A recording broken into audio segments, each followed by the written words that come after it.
कि अगर कोई हिंदुओं के खिलाफ हिंसा करे तो उसको सबक सिखाया जा सकता है, अगर कोई हमारी लड़कियों को उठाए तो उसका गला काट लिया जा सकता है। भारत को एक हिंदू राष्ट्र बनाना है। अदालतें ये समझ नहीं पाती हैं कि इसे हेट स्पीच क्यों कहा। हिंदुओं को इसका यकीन दिलाया जा रहा है कि उनको अब इसका पूरा अधिकार है कि वे किसी का भी अपमान कर, किसी को बेइज्जत कर सकते हैं, किसी के भी साथ जैसे चाहे पेश आ सकते हैं। और ये एक नया सेंस ऑफ एम्पावरमेंट है जो हिंदुओं को दिया जा रहा है। अलावा इसके कि यह भी उनको बतलाया जा रहा है कि अब राज्य पूरी तरह से आपके पीछे है। जैसे उत्तर प्रदेश में हेलीकॉप्टर से अगर डिस्ट्रिक्ट कलेक्टर या बाकी तमाम लोग फूल बरसा रहे हैं कांवड़ियों, तो इससे एक एहसास है कि अब यह राज्य का धर्म है। हम शेंगोल की बात अभी कर ही नहीं रहे हैं, जो शेंगोल संसद में स्थापित किया गया, जिसका एक बड़ा प्रतीकात्मक अर्थ के जब वह संसद में स्पीकर की कुर्सी के बगल में शेंगोल स्थापित किया गया और जिस पर हम लोगों ने जिसको बहुत गंभीरता से नहीं ली, वक्ती चर्चा जो भी हुई, वक्ती उत्तेजना जो भी हुई, लेकिन यह एक प्रतीकात्मक परिवर्तन। तो ये देखा जा रहा है जिसको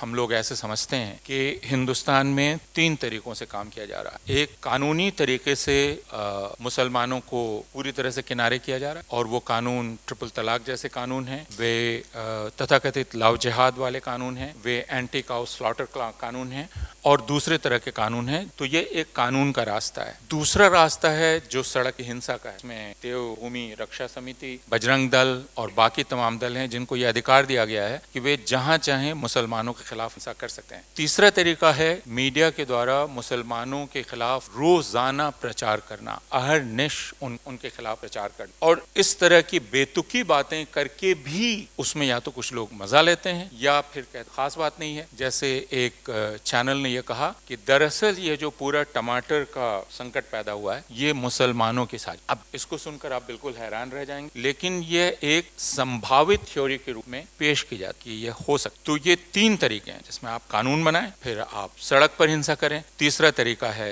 जिसमें आप मुसलमानों के खिलाफ रोजाना प्रचार करते रहें। कल हमारी एक चर्चा हो रही थी जिसमें सिद्धार्थ वरदराजन ने कहा कि एक समय था जर्मनी में जब कहा जाता था ज्यूज इज न्यूज, उस तरह अब हिंदुस्तान में हमेशा मुसलमान को एक खबर के रूप में सामने रख कोशिश, जिसके चलते मुसलमान खुद शर्मिंदा महसूस करने लगे, खुद पीछे जाने की कोशिश करने लगे, खुद सारे पब्लिक स्पेसेस से खुद को विड्रॉ कर ले और सिर्फ जीने तक अपने आप को सीमित करना चाहिए और उससे आगे की मांग अगर वो करे तो उसको कहा जाए कि यह एक अतिवादी मांग। लेकिन मेरी समझ से यह सब कुछ बदला जा सकता और वो सिर्फ एक तरह। और ये मैं आखिरी बात अभी के लिए कह के अपनी बात खत्म करूंगा, वो ये कि अब शायद हमें बहुत ज्यादा की उम्मीद नहीं करनी चाहिए। यह कि हिंदुओं के दिल में मुसलमानों के लिए बहुत सारे पूर्वग्रह हैं, जिन पूर्वग्रहों को उन्हें दूर करना चाहिए। जैसे कि मुसलमान 4 शादी करते हैं तो हम आंकड़े पेश करेंगे और कहेंगे कि नहीं पॉलीगैमी में उतनी नहीं है जितनी हिंदुओं में है। फिर कहेंगे वो बहुत बच्चे पैदा करते हैं, तो फिर हम आंकड़े पेश करेंगे और कहेंगे नहीं फर्टिलिटी रेट देखिए अब यहाँ हो गई है, यहाँ हो गई है। इस तरह हम हिंदुओं के भीतर के पूर्वग्रह को खत्म करने की कोशिश, ये एक तरीका है।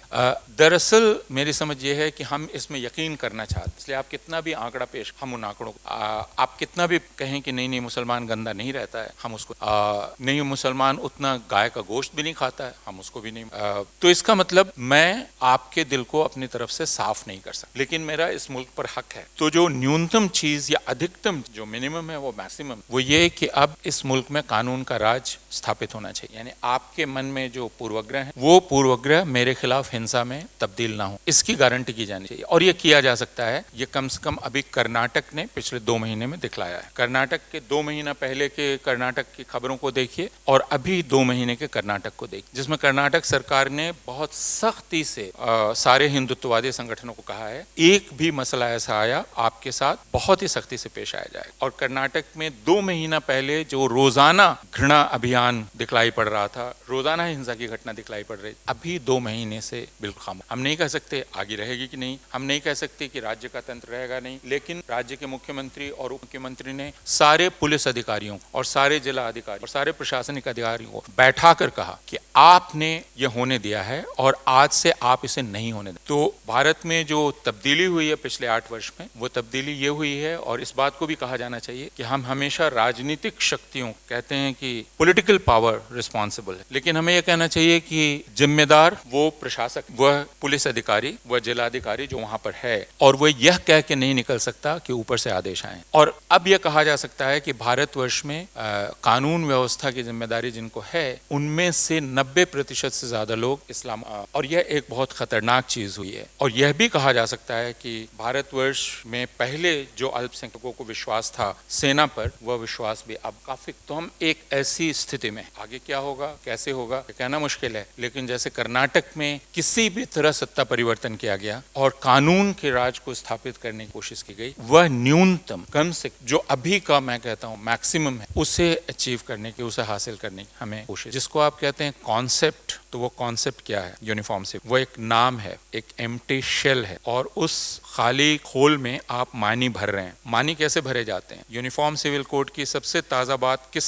तरह से की, आप उस संदर्भ को हटा नहीं सकते। प्रधानमंत्री अमेरिका की यात्रा से पहुंचे, पहला बड़ा भाषण उन्होंने दिया, उसमें उन्होंने 3-4 बातें उन्होंने कहा कि मुसलमान बहनों के साथ बहुत अत्याचार हो रहा है और मुसलमान बहनें मुझे अपना भाई मानती हैं। मैंने ट्रिपल तलाक का कानून लाया, उससे उनका बहुत भला हुआ, तो मैं उनका भाई हूँ। दूसरी बात उन्होंने कही कि मुसलमान पसमानदा लोगों के साथ बहुत अत्याचार होता है और उनको न्याय दिलाना बहुत जरूरी है, वह काम भी किया जाना चाहिए। लोग अपीजमेंट के नाम पर उनके साथ अत्याचार कर रहे हैं। और तीसरी बात उन्होंने कही कि यूनिफॉर्म सिविल कोड बहुत जरूरी है, क्योंकि परिवार में 2 तरह के कानून एक परिवार में नहीं चल सकते। और उसके फौरन बाद जो बैठक हुई पार्लियामेंट्री पैनल, उसके मुखिया ने कहा कि हम विचार कर रहे हैं कि इनसे ट्राइबल्स को हटा, ट्राइबल्स इसमें। फिर नागालैंड के मुख्यमंत्री ने कहा कि हमको विश्वास दिलाया गया है कि उत्तर पूर्व के जितने भी ट्राइबल्स हैं वो इसमें रहेंगे। तो फिर कहा गया कि गोवा के लोगों को भी शायद इससे बाहर कर दिया जाए। तो फिर बचा क्या?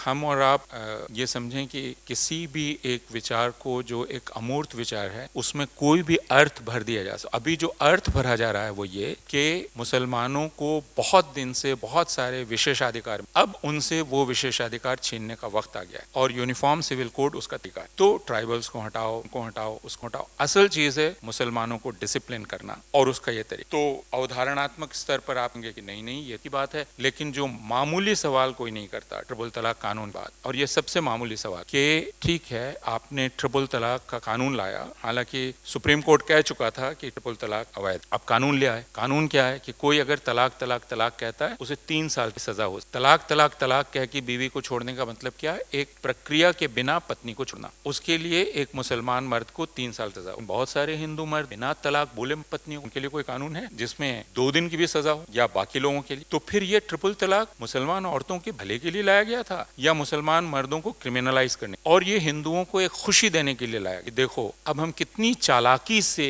काम। अभी जो सबसे महत्वपूर्ण बात ये कि ये जो चालाकी घुस गई है हिंदुओं के दिमाग, और एक रेडिकलाइजेशन हो रहा है का, उसके बारे में हम लोग विचार, ये रेडिकलाइजेशन, इस रेडिकलाइजेशन प्रोसेस को हम कैसे समझते हैं, और हिंदुओं का डी रेडिकलाइजेशन कैसे हो, उनको डी रेडिकलाइज कैसे। आपके 12 साल 13 साल 14 साल 16 साल के हिंदू बच्चे रामनवमी, उनके हाथ में तलवार है, उनके जुबान पर गालियां हैं, और एक लाखों की आबादी